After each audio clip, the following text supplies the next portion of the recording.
Hello, our lesson is about illustrating the slope of a line. So, kung source ani, kung ibutang nato sa Cartesian plane, ang hilly roads nga giagian ni Teacher Carlo or ato siyang i-graph, inani ang iyang dagway. Okay? So, karon masolve na nato ang slope, which is the rise over the run. So, kung tanaw na to ang figure number 1, mao ni siya. So, mo ni ang giagian ni Teacher Carlo. Ang rise niya, we have rise, mo ni yung pasaka, di ba? Vertical change. So, tanawon nato, natunong siya sa 2. So, we can say that the rise is 2. Unya, ang run niya, ang horizontal, tanawon ni mo sa kutob, that is 6. So, kung atong isolve ang slope ni Teacher Mario na M, that is rise, or Teacher Carlo, over run. So, we have the rise is 2 and the run is 6. So, 2 over 6. Pero, ato pa man ang masimplify, kay naman sila common factor which is 2, pwede man sila ma-divide by 2, ang atong numerator ug denominator, so that will be 2 divided by 2, that is 1, and 6 divided by 2 is 3. So, the slope of figure 1 is 1/3. Okay? So, ato pong una-unaon always class, nga kung pasubida gani siya pasaka, positive na ang iyang rise. Okay? So, positive. Now, kani, another mo ni ang figure 2. So, ato po di-solve ang iyang slope, which is rise over run. So, kung tanawon nato, ang rise is kani. So, we have the rise is pila man? Sa kutob. Okay, 4. Unya, run is, or kung tanawon nato, dito na lang ta sa babaw, kay na dito ang atong drawing. So, ang run niya, so that will be, tanawon nimo, that is also 4. If you're going to solve that, the slope equals rise over run. So, we have the rise is 4 divided by the run, which is also 4. So, we have 4 divided by 4 is 1. So, the slope is 1. So, kung atong i-compare sa duha, figure 1 is 1/3. Figure 2 is 1 na yung slope. So, asay mas dako?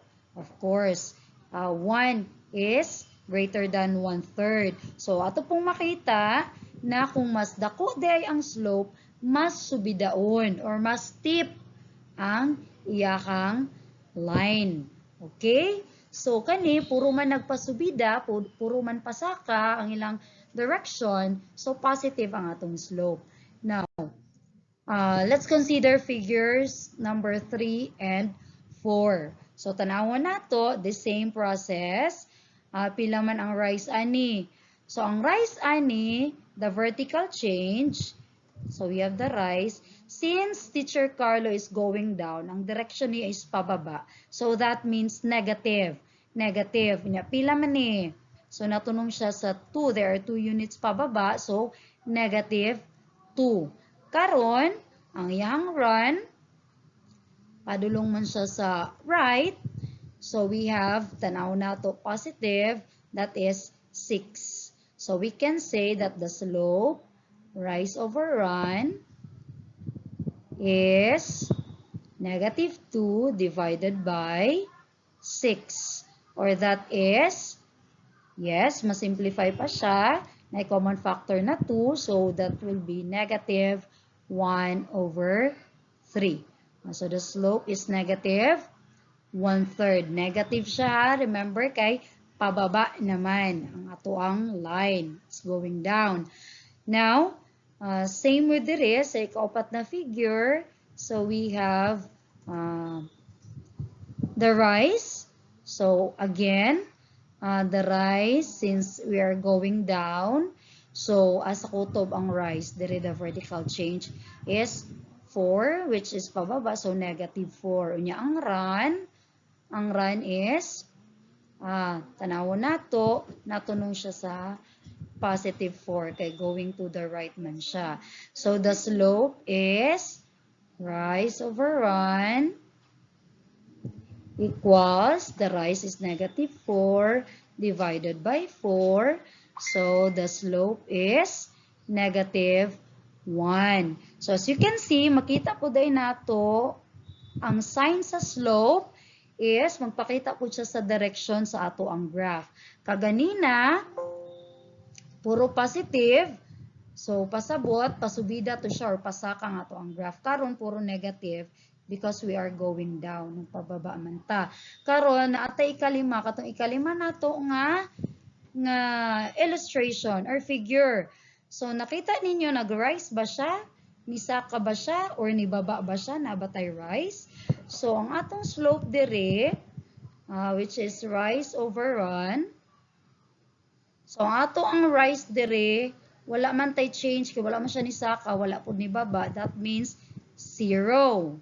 Pero ang atong run, kay nidagan man siya, ni-move man siya left to right or horizontally. So atong run is 6. So nakita nato 6. So that will be, the rise is 0 over the run is 6. So 0 divided by 6, that is 0. So pasabot, the slope is 0. Wala day siya ni subida or wala day siya ni bahada. So mo ninyo tanawon, basta kay wala siya slope, so automatic, flat lang ang ground, automatic the slope is 0. Now, we'll consider the last illustration. O kani, katong straight na gid siya, parallel na gid siya sa tuang y-axis. So, sa atong giingon kaganina, posible ba nga makadagan ang car og inani? No? Pasubida pa sa kanya, straight yung kayong linya.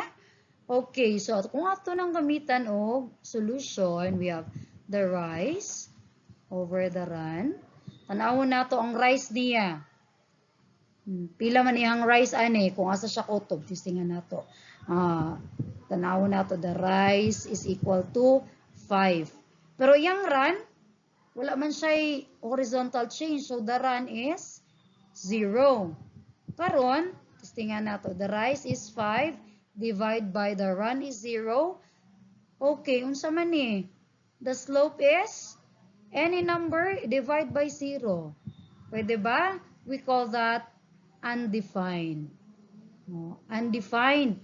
So kung inani ang graph sa atong line class, pasabot 0 ang atong run, wala tay horizontal na change. So our slope is undefined. So ato ang i-summarize, kung ato i-summarize dire, if a line, given a graph, dali na nato makita, dili nato mahatag ang value, pero mabala nato ang sign. Kung atong graph is going up or yes, going up ang iyang pag-rise, pasubida siya, so the slope here is positive. Dirita sa sign ha. Kung tanawon po nato, kung pabahada gani siya, the slope is negative. Karon, kung parallel lang, ibig sabihin, straight lang siya, parallel siya sa x-axis. Remember, the horizontal is the x-axis. Parallel siya ana, ang atong line, ang atong graph, parallel ana. Then the slope is 0. Karon, kung parallel po siya sa y-axis, sama ani, gid siya, parallel gid siya diha. Then, our slope is undefined. No? Kung nauna nato in real life, undefined is imposible. Diba? Imposible. Now, let us take another example. Given a graph. Solve nato ni, gihatag sa tuwa ang graph. So, determine the slope of the line given the graph below. So, mo ni siya. Ang solution ani is mag-determine lang ka og point nga naa diha sa line. Mo na nga to ang mga basehan. For example, kani, gamiton nato ni na point, kay mas dali man ni dire, kani dire nga point. Unya, kana po diha nga point. Atong kwintakon ang slope ana, ang rise over run, anang duha ka points between these 2 points. So, kuha nato ang slope, that is rise over run. Sige, ang rise, atong kuha ng rise. Gikan diri, pasakata, hanto dira no, so kibali diri ta kutob. O ihapon nato pila ang ato ang movement. So, that will be 1, 2, 3, 4. So, ang ato ang rise is 4. Karon atong run gikan dira padagan ta padulong sa right. So atong ihapon we have 1, 2. Ayan. So ang ato ang run is 2. So i-substitute nato, the rise is 4 over run is 2. So we have the slope is 4 divided by 2 is 2. So the slope of this line is 2. Ana ra kasayon.